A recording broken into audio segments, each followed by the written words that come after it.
Today I'm going to record number 13, On the Trail. This is Book 1, Essential Elements. We're still pizzicatoing, so it's important to pay attention to how you hold your right hand.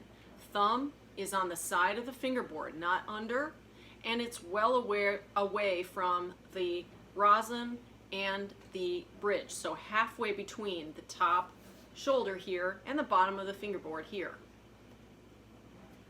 On this page, page 7, it's important to note the bow holder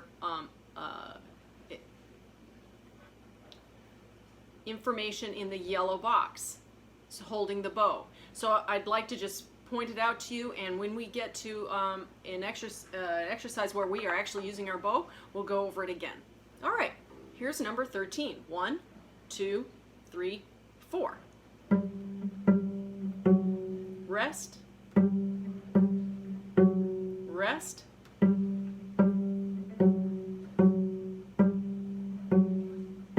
repeat, rest.